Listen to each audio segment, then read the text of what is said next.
What are you doing? I need to now click this. On.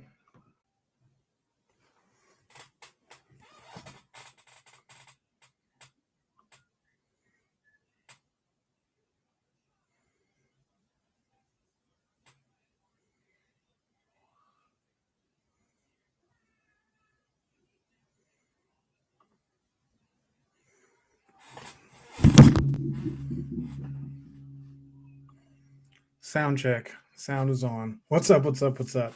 Bruce is in the building. Coach Bruce, that is. You don't know me without my first name. What will you do? Um, so today I'm gonna make it real brief.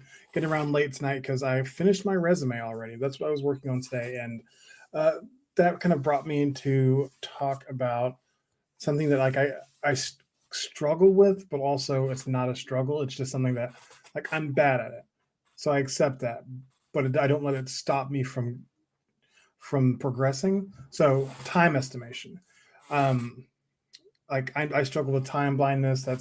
It's kind of partnered with the estimation of time and how I'm like a poor estimator of time.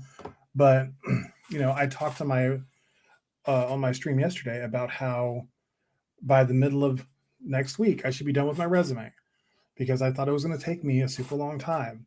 I started working on it yesterday. I finished it today, and I'm really happy with what I did. So the estimation of time for me is almost like an unnecessary like albatross or an unnecessary chains that I put on myself because I whenever I estimate, I know I'm generally either estimating way too short or way too long, and whenever I do the thing, it doesn't matter to me because I know I'm going to do it until I'm finished. So I cleaned my room today also, and that was another thing that I'm generally like, this is going to take forever. And, you know, with multiple distractions and other things, coming up, I still finished it in under an hour. And that is,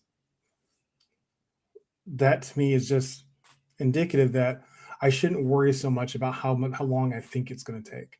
I just need to do the thing. Like I need to stop building up these castles of unreal expectations because that's what it is again. Like an estimation is creating expectation, which generally the ADHD mind struggles with these unreal expectations. So I think I'm going to do it in 15 minutes, so I'm expecting myself to get it done that fast, and whenever it starts to come closer to that time, then I'm beating myself up and thinking whatever. I've gotten past that part. Like the estimation is just something that I think about really quick, and then I start doing the thing and I don't think about it again. um, I'm just curious, like I'm trying to be more mindful because it is helpful to plan your day if you can actually know how long things take you. um, I'm lucky that I work from home. I would hope to continue that, but working from home allows a lot of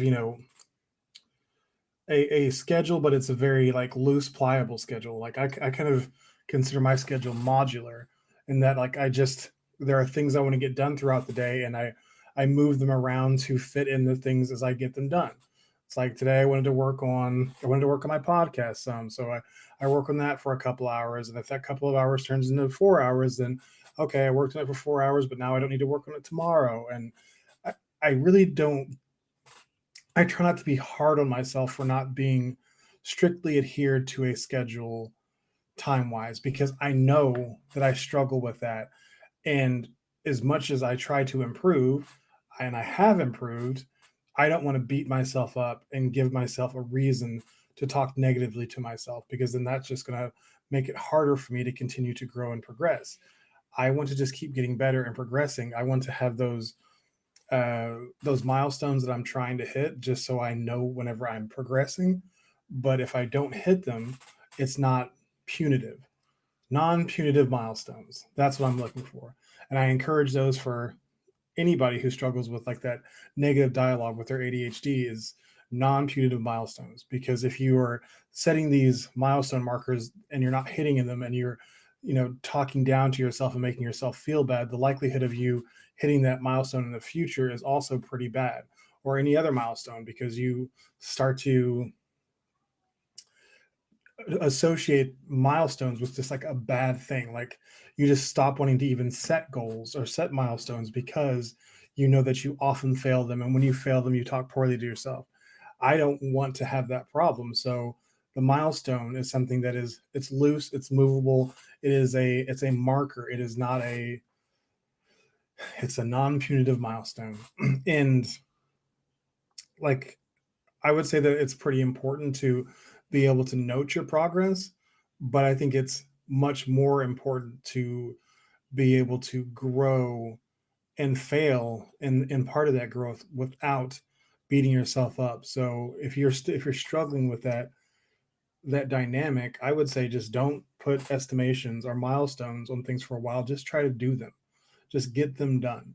Like complete the task. If you complete the task, then that is a objective win. Why do you need to know how long it took you to do it if you've been struggling to complete the task in the past? Just start with getting the overall win. And once again, this goes back to something I was talking about earlier this week, the all or nothing thinking, the we either have to do it all or none of it. This is a way that you are just completing the task. You don't have to get perfect at doing the task, getting it done quickly, putting your whole life together, having your whole schedule. There's all these things that, you start to slippery slope on and think that if I can do this, then I should be able to do all these other things. Like just do the thing, do the one thing, and be proud of yourself when you do the thing. I saw a meme the day before yesterday, and it was like Michael Scott. Whenever I finished one task on my checklist, and it was like he was partying, and I was like I know this is funny, but at the same time, you should be proud of yourself. If you did one thing on your checklist, you should be proud of yourself. It doesn't mean that you should ignore everything else on your checklist, but instead of saying, I only finished one thing on my checklist, say, I finished one thing on my checklist. That's progress. I put it on my checklist. Making a checklist is progress. Sometimes as ADHD people, we ignore everything that we need to do and we don't even define what needs to be done. We just say there's a lot of stuff going on, and I'm just going to lay down in my bed and just not deal with any of it. So making the checklist is a progressive step, and then getting something done on it is even better. Getting multiple things done on your list, getting 2 or 3. If you made a list of 7, my checklist are usually like 3 big things, like generally for like 3 or 4 days that have a lot of like subcategories. But I want to get these 3 or 4 things done throughout the week, and once I get it done, I check it off. And if something carries over to the next week, if it wasn't time sensitive, then it wasn't time sensitive. Then it's okay that it moved on to the next week. I'll still do it, because as soon as I start adding that pressure, it's like, oh my God, I didn't do it this week. I was supposed to do it this week.